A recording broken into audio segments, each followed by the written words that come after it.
Life for this tiny parrot in the wild is a world apart from the living room cage.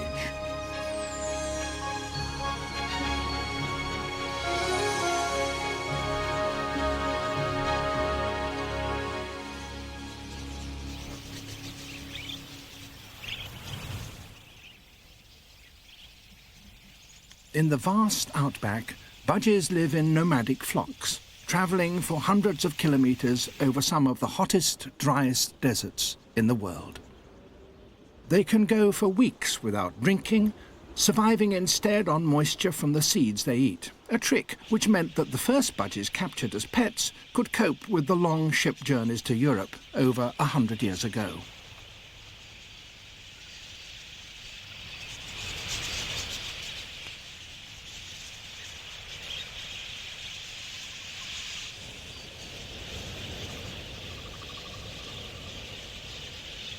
When they do find water, it's best not to stay still for too long.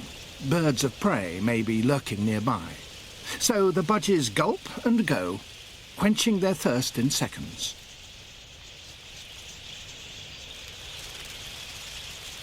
Even those queuing up on the bank to drink keep constantly on the move so they don't become sitting targets, just in case. Other animals don't have to be quite so hasty. Corellas, like budgies, are parrots, but they're much bigger and so at less risk from predators. They can afford to spend more time drinking, scooping up water, beakful after leisurely beakful.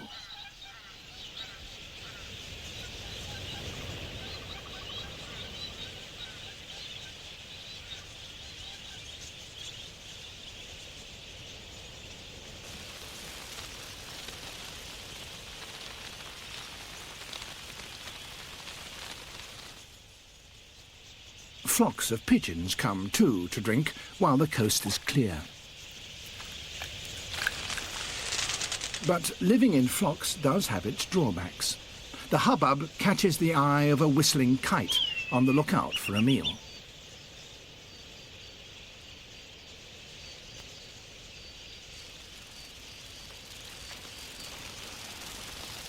But it's not easy to pick out any one victim when all you can see is a confusing carousel of whirling colour.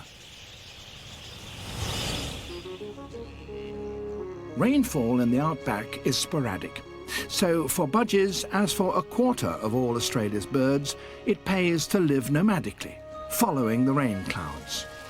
In summer, they head towards the reliable tropical downpours in the northern rainforests.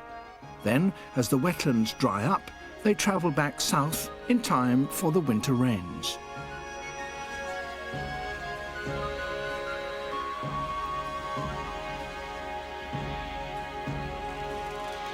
But sometimes great swathes of the outback can go for years with scarcely a drop of water, and the waterholes soon dry up.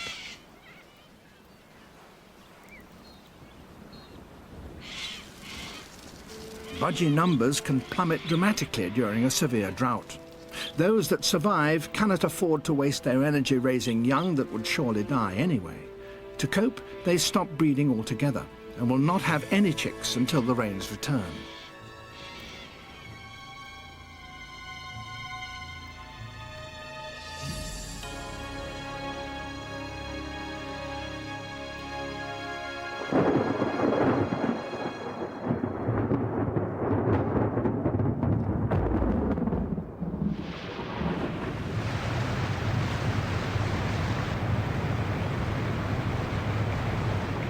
When the storm finally breaks, the baked soil is quickly saturated.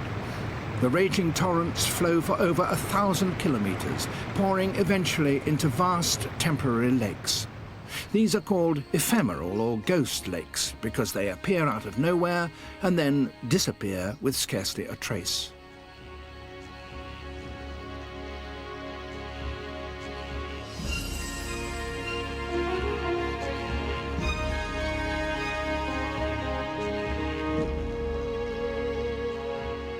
Lake Gregory in Western Australia is roughly the size of Greater London. Yet only 10 years ago, it was an arid plain. And in maybe only 5 years from now, it will be bone dry once again.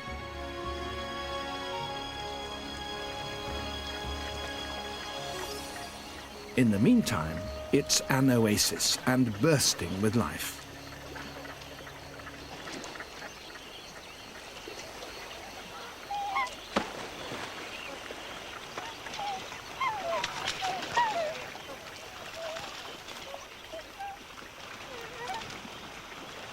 The black swans, which fly in to breed, have travelled thousands of miles to feast on this inland sea.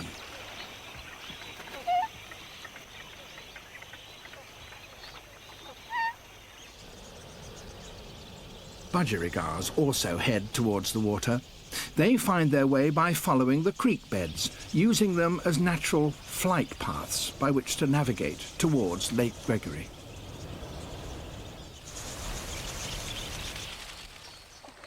Here they'll have all they need.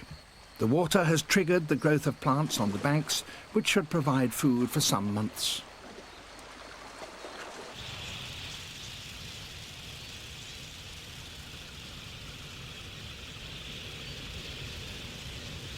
The budgie population is low after the long drought. They need to boost their numbers, and who knows when they'll have another chance. Right here, right now, conditions are perfect. All is set for a breeding explosion.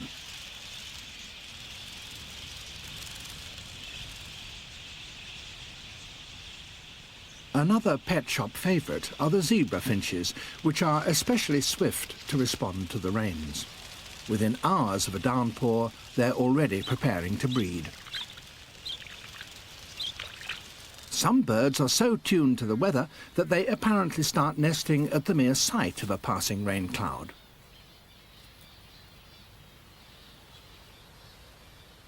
Budgies look for small hollows to nest in. They search out existing holes in trees, logs, sometimes even the ground. It's got to be dry and safe.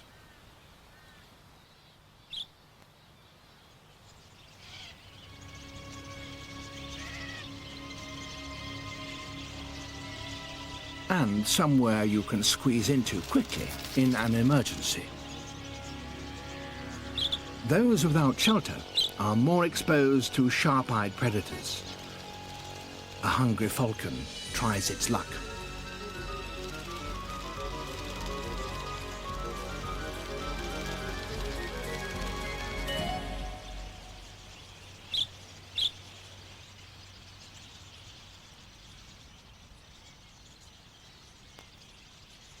Budgies are not territorial. They live together in loose, gregarious colonies. Soon, every hole is occupied.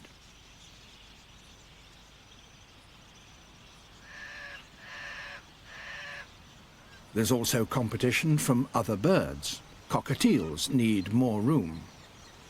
But smaller fairy martins are busy viewing the same cosy hollows as the budgies, and there are other prospective neighbours, galahs and pink cockatoos.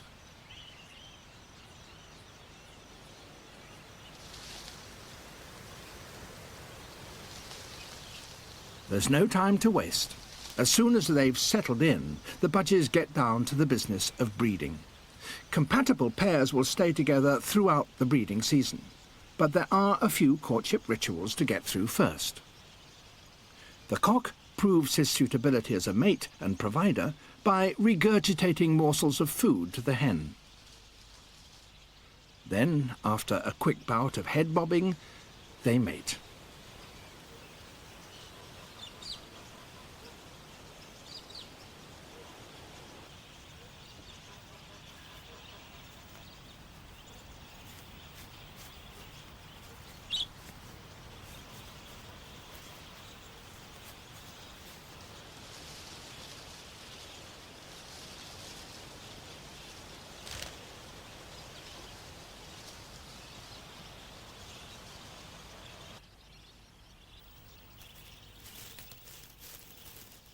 The female lays her first clutch of between 4 and 6 eggs, one every second day.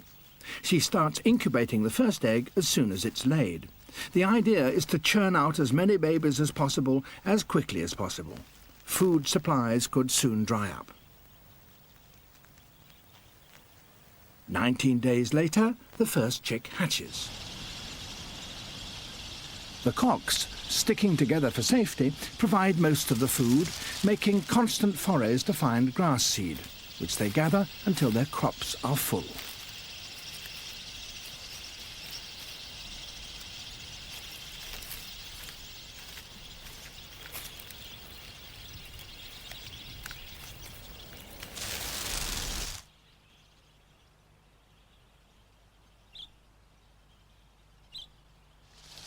Hearing her mate's calls, the hen joins him outside the hollow to collect the food.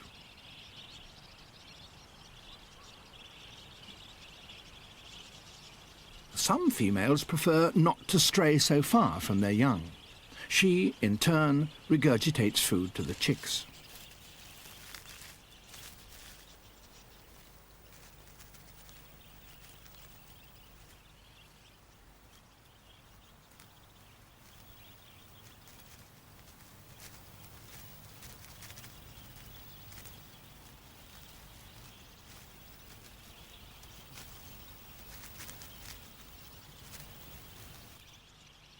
This high-speed breeding has helped to endear budgies to humans in a very different environment.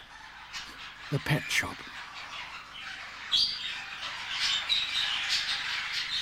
In captivity, with a few basics, food, water, a compatible mate, the budgie's rapid reproduction rate is triggered as in the wild.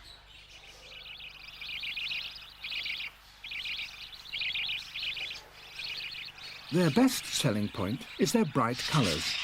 The early breeders also soon discovered, by mixing and matching pairs, that they could unearth a host of pigments hidden beneath the standard colours of the wild birds.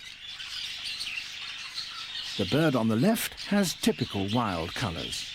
The colour and size of the one on the right are the result of several generations of captive breeding. This colour kaleidoscope has helped the budgie to become the world's most popular pet bird. Only the waxy skin, or cere, at the base of the beak remains unchanged, and is one of the few ways of telling the sexes apart. Light brown for females, and sky blue for males. Their knack of mimicking human speech adds enormously to their appeal, and pet shop budgies virtually sell themselves.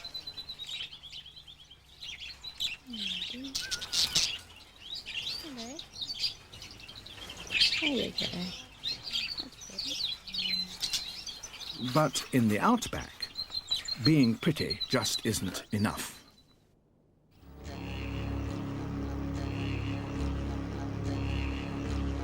Small errors, such as nesting too close to the ground, can be fatal.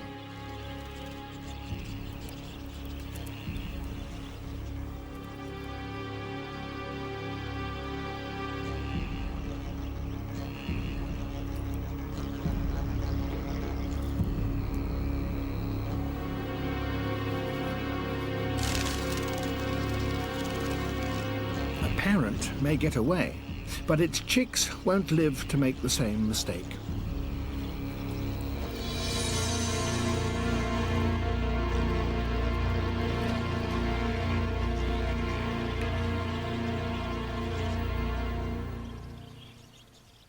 Yet, in spite of such losses, the budgie population at Lake Gregory is swelling.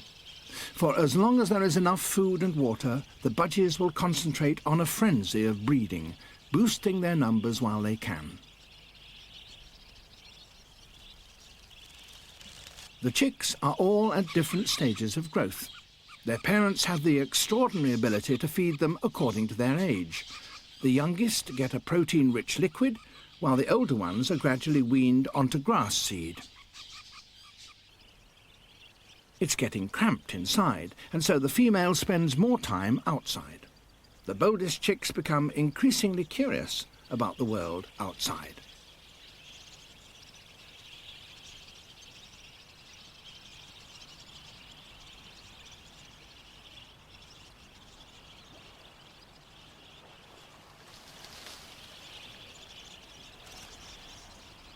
Infancy is brief.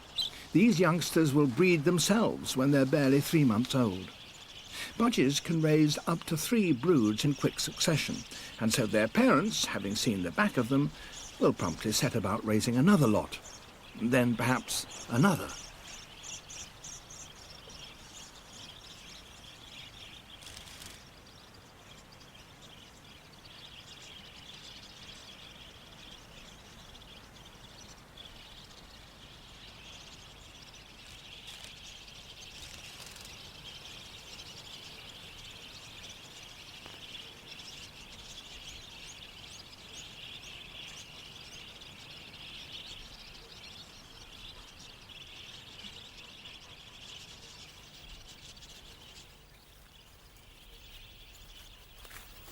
The fledglings are now a month old and ready for independence.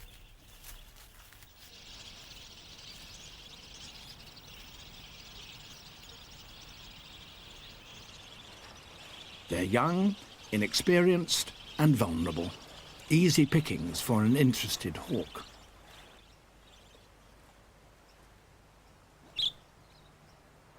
Although their wing and tail feathers are fully grown, there wasn't enough room in the nest to try them out. It's probably the most dangerous moment in a young budgie's life.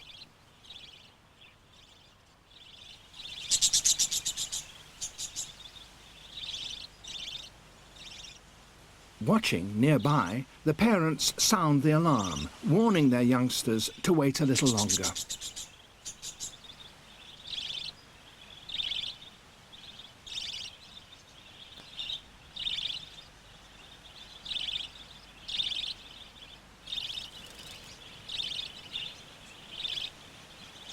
The threat passes. Then, after lots of noisy encouragement and one last snack for the road, the young bird launches itself into adulthood.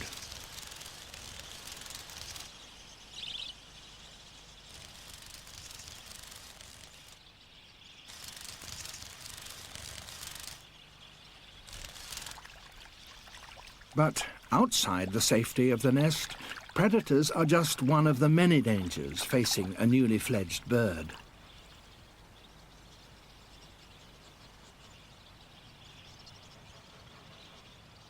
The strongest struggle free.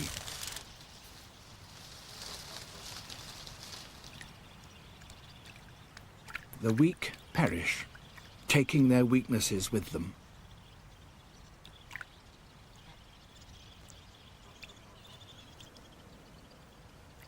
Imperfection in the wild can be deadly.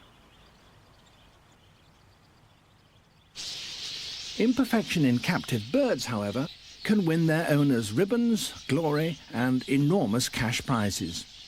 Breeders have capitalized on Budgie's rapid breeding rate to manipulate the colors, sizes, even the very shapes of their birds, teasing out and exaggerating particular traits. Unnatural perfection by unnatural selection. That one's right. 362 K3. Yep. Then 1196. 40 K1. Yep, I got that. The very best, at least as the judges see it, compete at prestigious bird shows around the world. Many breeders in Australia now pay huge sums for show budgies, some of which, after 100 years of controlled breeding in Europe, are twice as big as their local wild kin.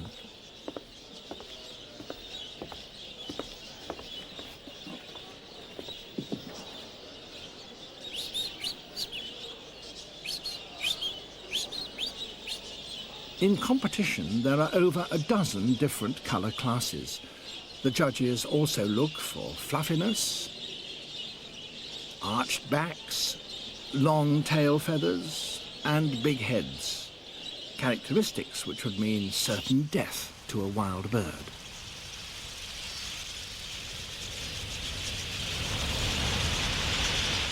In the bush, those that stand out can become immediate targets for predators.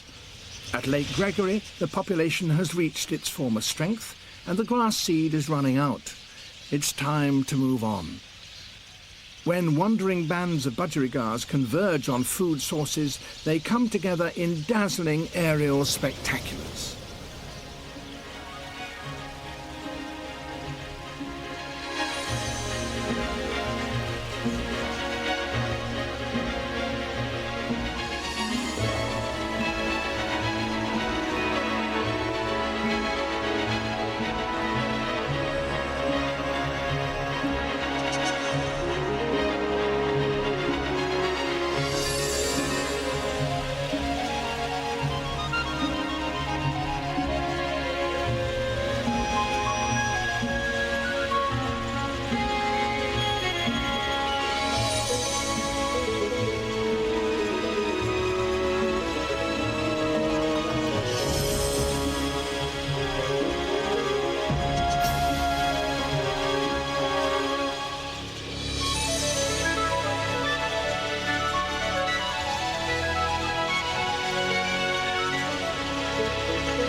Birds of prey, such as falcons, eagles and harriers, are drawn to the flocks. They too have hungry chicks to feed. A little falcon searches for a straggler.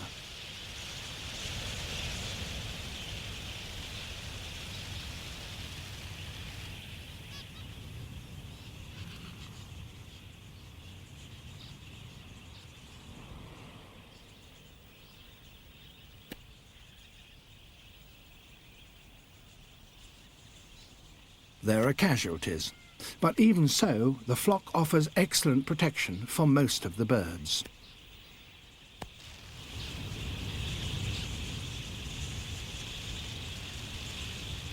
Surrounded by others, the chances of any one individual being singled out for attack are greatly reduced.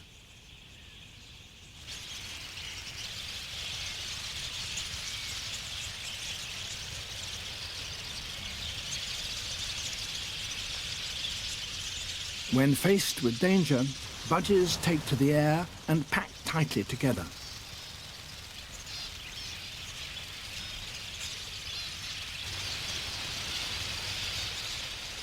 Twisting and wheeling unpredictably, they manage to baffle the predator, who has a job focusing on one target.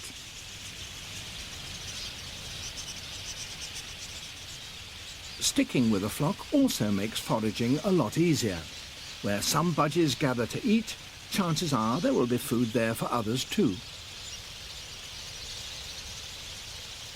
And they can spend more time eating when they get there, because there are that many more pairs of eyes on the lookout for trouble. Individuals take their cue to flee from those around, rather than waiting until they spot danger themselves. This time, it's a black falcon, determined to make a kill.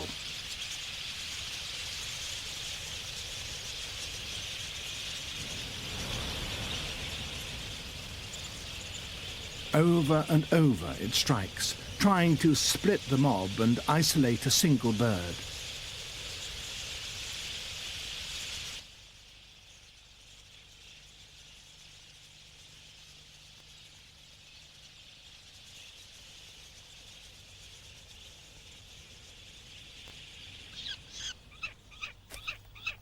And with persistence and experience, it succeeds.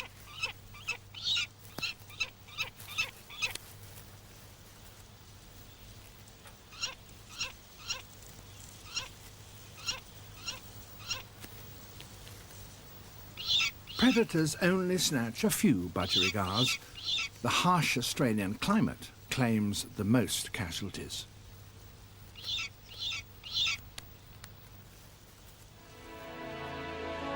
Enough will survive until they next have a chance to breed.